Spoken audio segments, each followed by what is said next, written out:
Hello दोस्तों, नमस्कार। मैं हिम्मत सेठ एक बार फिर आपके सामने उपस्थित हूँ।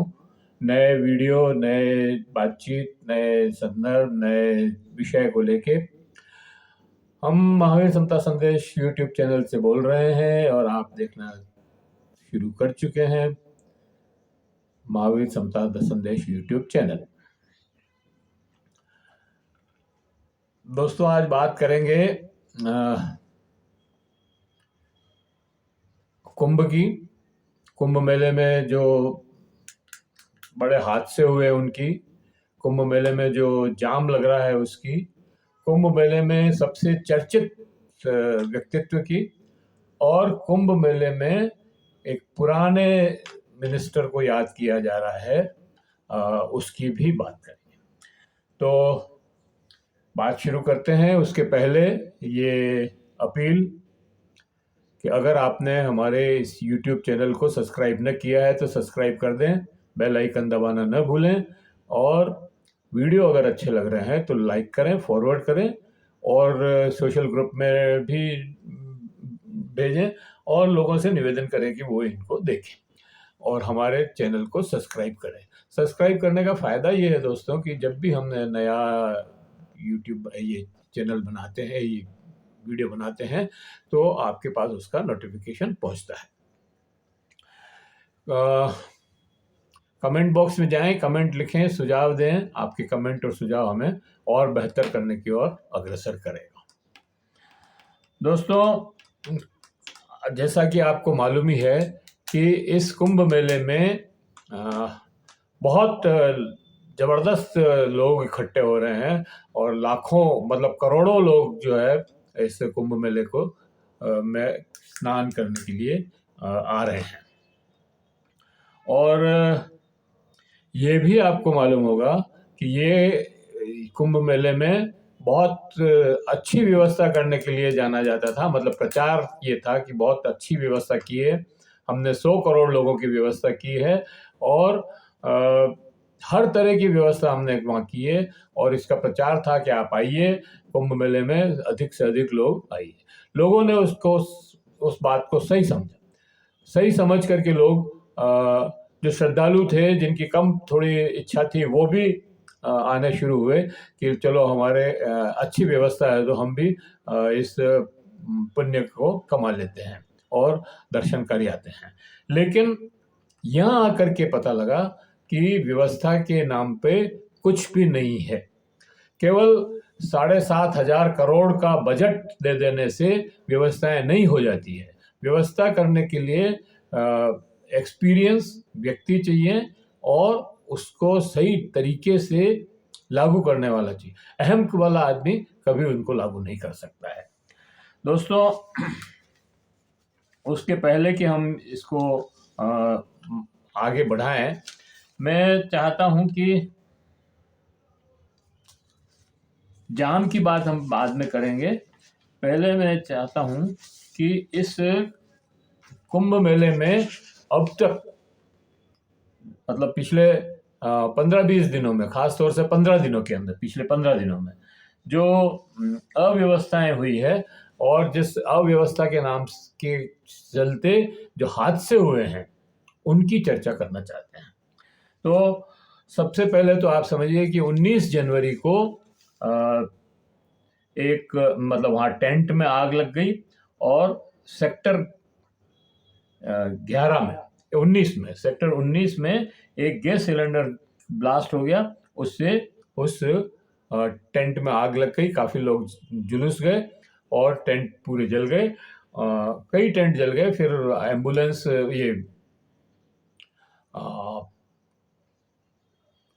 ये गाड़ियां आई और उन्होंने आग बुझाई। तब जाके 1.5-2 घंटे बाद वो आग बुझी। उसी तरह से 29 जनवरी को मतलब 27-28 के बीच में और 28-29 के बीच में, ये जो मौनी अमावस्या थी, उस रोज जो है भगदड़ मच गई, और 3-4 जगह भगदड़ मची। कहने वाले तो ये भी कह रहे हैं कि 6 जगह भगदड़ मची। लेकिन एक जगह की अभी तक सरकार ने स्वीकार किया है कि संगम नौज पर जो भीड़ इकट्ठी हुई थी, उसमें बैरिकेडिंग तोड़ दिए और भगदड़ मच गई, उससे काफ़ी लोग मारे गए। सरकार कह रही है कि 30 लोग मारे गए और 60 घायल हुए, लेकिन ये आंकड़ा किसी को भी समझ में नहीं आ रहा है। लोग कह रहे हैं कि वहाँ पर बहुत सारे लोग मारे गए और मोर्चरी में कफन के ऊपर जो लाशों के कफन पे जो नंबर लिखे हुए थे वही 70-68 तक तो लोगों ने देखे हैं। तो इसका मतलब ये है कि वो 30 वाला जो आंकड़ा है वो बिल्कुल फेक है। और सबसे बड़ी बात यह है कि 18 घंटे तक सरकार ने उसको, उस भगदड़ मची उसको स्वीकार नहीं किया। उन्होंने कहा छोटी मोटी घटना है और कोई हताहत नहीं हुआ है, अफवाहें मत फैलाओ। और अखाड़ा वालों को कहा आप अपना स्नान जारी रखें, और स्नान जारी रहा। और उसमें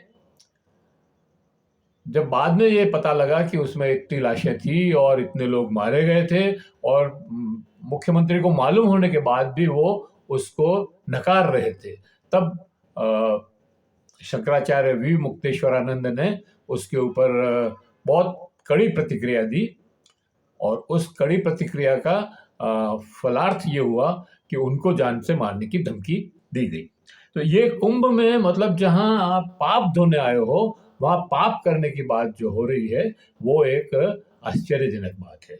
मतलब एक तरफ जो अव्यवस्थाएं हुई है उनको आप रोक नहीं पा रहे हो, क्राउड को कंट्रोल नहीं कर पा रहे हो, और दूसरी तरफ आप और धमकी दे रहे हैं। आप नहीं दे रहे होंगे, मतलब योगी आदित्यनाथ नहीं दे रहे होंगे, लेकिन इनके समर्थक जो हैं वो धमकी दे रहे हैं कि हम जान से मार देंगे। तो ये एक बहुत ही विविध सी बात है। चलो ये, और 29 तारीख को ही जूसी क्षेत्र में एक दूसरी भगदड़ हुई, उसके अंदर भी बहुत लोग मारे गए, और उसको अभी तक सरकार ने स्वीकार नहीं किया है कि ये भगदड़ मची थी।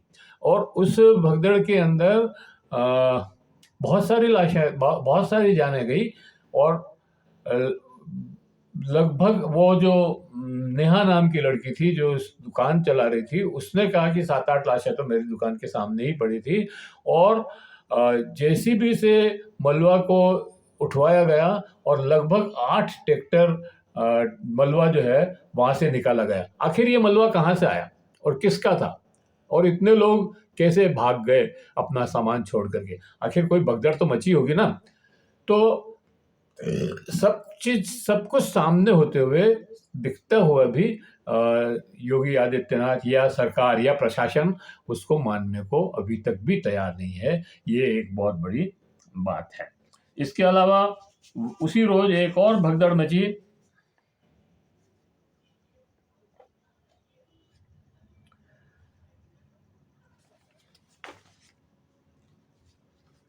तीस जनवरी को छतनाम घाट पर भीषण आग लग गई, और उससे कई 18 टेंट, लगभग 18 टेंट जो है जलकर राख हो गए, और बाद में उस आग को भी दमकल की सेवाओं से बुझाई गई। चौथा हादसा हुआ 4 फरवरी को। हॉट बैलून जो है वो उड़ा और एकदम फुश हो गया, मतलब वो जल गया, और उसमें जो बैठे लोग थे वो मतलब उससे जुलूस गए। 6 आदमी बैठे हुए थे, वो नीचे गिरे, उनको चोटें आई और वो जुलूस भी गए। 6 श्रद्धालु थे उसमें। 5वां हादसा हुआ 7 फरवरी महाकुंभ सेक्टर में, सेक्टर 18 में। अंतर्राष्ट्रीय कृष्ण भाव अमृत संघ इस्कॉन के शिविर में भीषण आग लग गई। वीआईपी टेंट सिटी जल गई, उसमें आग की बहुत ऊंची ऊंची लपटें देखी गई। और 11 इसी दिन एक और आग लगने की घटना सामने आई। ओल्ड सिटी रोड स्थित महाकुंभ नगर हीरानंद और सुखदेवानंद के शिविर में भीषण आग लग गई। तो ये मतलब इतनी सारी तो आगे ही आग ही लग गई। अब आप देखिए कि अभी माघ की पूर्णिमा के रोज जो मेला भरने वाला है, मतलब जो लोग इकट्ठे होने वाले हैं और जो लोग बहुत ज़्यादा वहाँ पर इकट्ठे होंगे, उसके चलते इतना भयंकर जाम लगा हुआ है। सारे क्षेत्र में पूरी तरह से जाम लगा हुआ है। 150 किलोमीटर तक, 100 किलोमीटर तक गाड़ियां ही गाड़ियां, कारें ही कारें खड़ी हुई है, चल नहीं रही है। 15-15, 2-2, 3-3 घंटे नहीं, 70 घंटे तक के लोग फंसे हुए हैं, जो उन कारों में अरेस्ट है। एक तरह से घरों में अरेस्ट है, कारों में अरेस्ट है, वहां पर किसी तरह की कोई सुविधा नहीं है और वो लोग खिसक नहीं पा रहे हैं। रीवा से आने वाले, मध्य प्रदेश रीवा से आने वाले लोगों को बॉर्डर पे ही रोका जा रहा है और उनसे कहा जा रहा है कि आप यहाँ से वापस चले जाएं, क्योंकि आगे कोई व्यवस्था नहीं है और आगे जाम लगा हुआ है, आप जा नहीं सकेंगे, फंस जाएंगे उसमें। इस तरह से सारे बॉर्डर्स पे बनारस की तरफ से आने वाले, गोरखपुर की तरफ से आने वाले, आगरा की तरफ से आने वाले, सभी तरफ जो है पूरी तरह जाम लगा हुआ है और उन सब लोगों को वापस घर में भेजा जा रहा है। इलाहाबाद शहर की हालत ऐसी है कि उनकी सड़कें बिल्कुल जाम है, जगह जगह गाड़ियां पड़ी है, घर खुल नहीं रहे हैं, सारे लोग मतलब हाउस अरेस्ट जैसा मामला हो गया है। तो ये इतनी भगदड़, इतनी अव्यवस्था, इतनी लापरवाही इस कुंभ में जो देखी गई है, वैसी पहली बार ही देखी गई है। ऐसी लापरवाही कभी नहीं। 1954 में जब काफी लोग मर गए थे, तब भी ऐसी अव्यवस्था नहीं थी जैसी अव्यवस्था आज हम देख रहे हैं।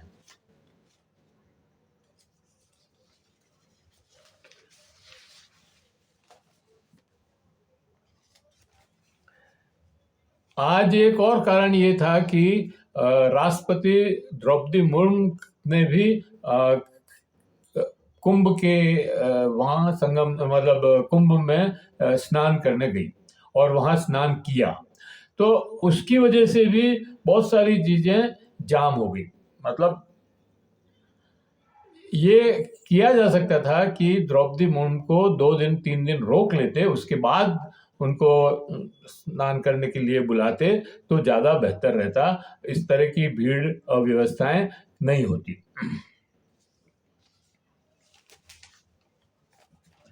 और इतने श्रद्धालु मतलब इकट्ठे हो गए हैं वहां पर कि वो तो खैर होना ही है, क्योंकि आपने ये जो अंतिम स्नान है जो शुद्ध, मतलब वो विशेष माना जाता है, ये चौथा स्नान है शायद। इसके बाद 26 जनवरी का स्नान होगा, 26 फरवरी का। तो इस रोज ज्यादा भीड़ होनी ही है और उसकी वजह से मतलब शहर में भी जाम लग गया पूरा, और 15-15, 20-20, मतलब 100 किलोमीटर तक जो है गाड़ियां ही गाड़ियां पड़ी है, कहीं आने जाने की कोई रास्ता नहीं है। जाम इतना भयंकर है, भीड़ इतनी ज्यादा है कि प्रशासन इसमें कुछ कर नहीं पा रहा है। अधिकारियों के हाथ पांव फूल गए हैं और वो यही इसी चक्कर में फंसे हुए हैं कि इसको कैसे पूरा करें।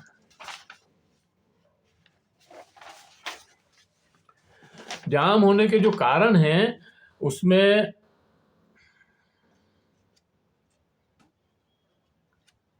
12 फरवरी को एक तो माघ पूर्णिमा है, उसका स्नान जो है कुंभ में बहुत ही शुभ माना जाता है, तो लोग उसके लिए इकट्ठे हो रहे हैं।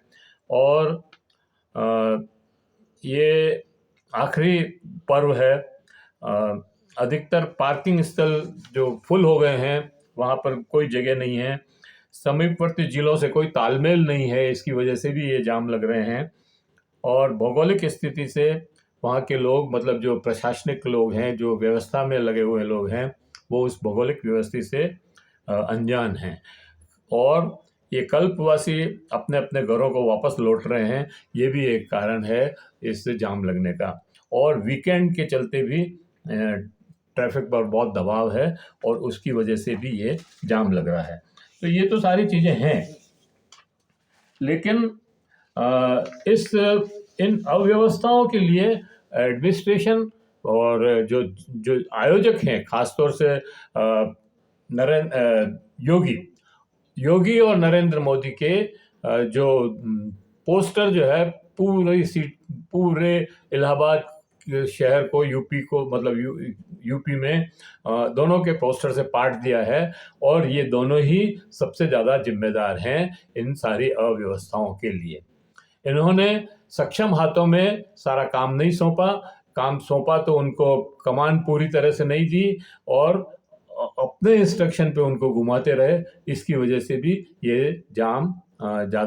ये अव्यवस्थाएं ज़्यादा फैली। मैं आपको ये भी बताना चाहता हूँ कि इसमें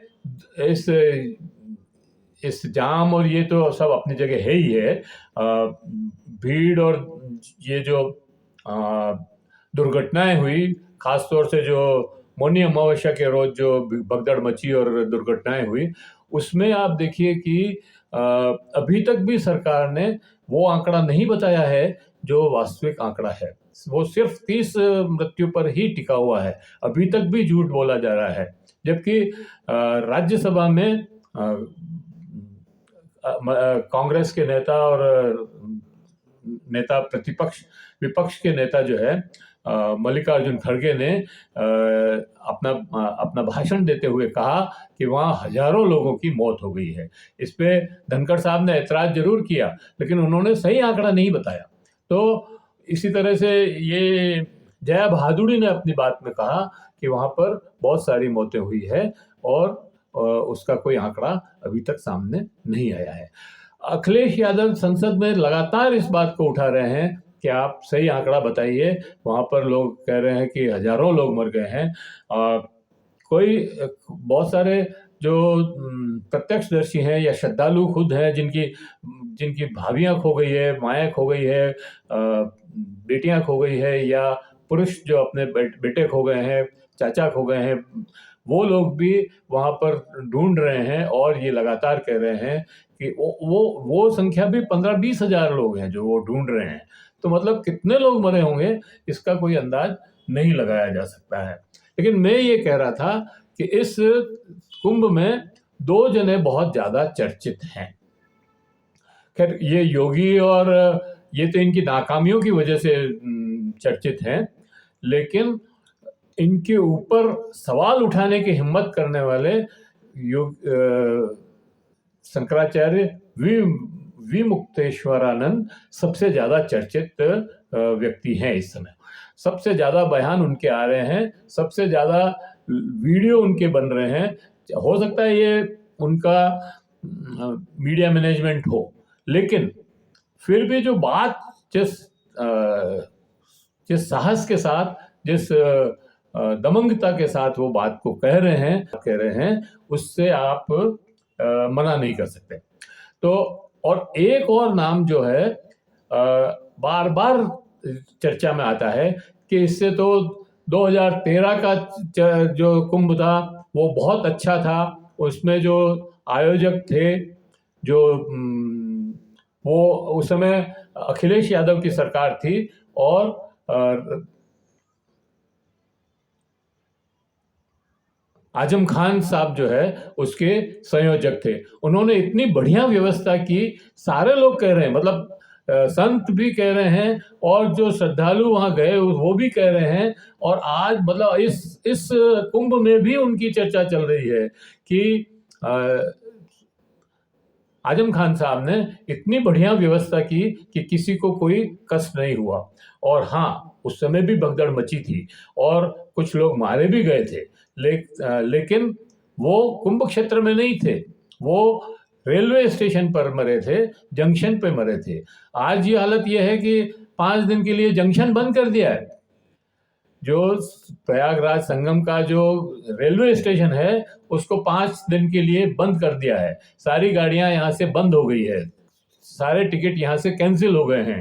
तो इस तरह की चर्चा है एक तरफ, दूसरी तरफ आजम खान की चर्चा है कि आजम खान साहब ने इतनी अच्छी व्यवस्था की, सब संतों से जा जा करके पूछते थे वो कि आपको कोई कष्ट तो नहीं है, आपको कोई कमी तो नहीं लग रही है, आपको और कोई ज़रूरत तो नहीं है, व्यवस्था में और कोई सुविधा तो सुधार तो नहीं चाहिए। इस तरह की बातें जा करके पूछते थे और उन्होंने सारी व्यवस्थाएं की। और जब उनके ऊपर कुछ आरोप, मतलब ये जो जंक्शन का जो भगदड़ मची थी रेलवे स्टेशन के यहाँ पर, उसको भी उन्होंने स्वीकार करके अपना त्यागपत्र दे दिया था। तो ये एक तरफ आजम खान साहब हैं, दूसरी तरफ हमारे योगी जी हैं, वो विधर्मी थे। आजम खान साहब हिंदू धर्म के नहीं थे, उसके बाद भी उन्होंने आस्था के ऊपर किसी तरह की चोट नहीं आने दी और अच्छे से अच्छी व्यवस्था करने की कोशिश की। जबकि ये योगी महाराज हिंदू धर्म के संत हैं, साधु हैं, फिर भी ये चीज़ों को छुपा रहे हैं, घटनाओं को छुपा रहे हैं, मौतों को छुपा रहे हैं और पूरे अव्यवस्था फैली हुई है, उसकी कोई जिम्मेदारी लेना नहीं चाहते हैं। तो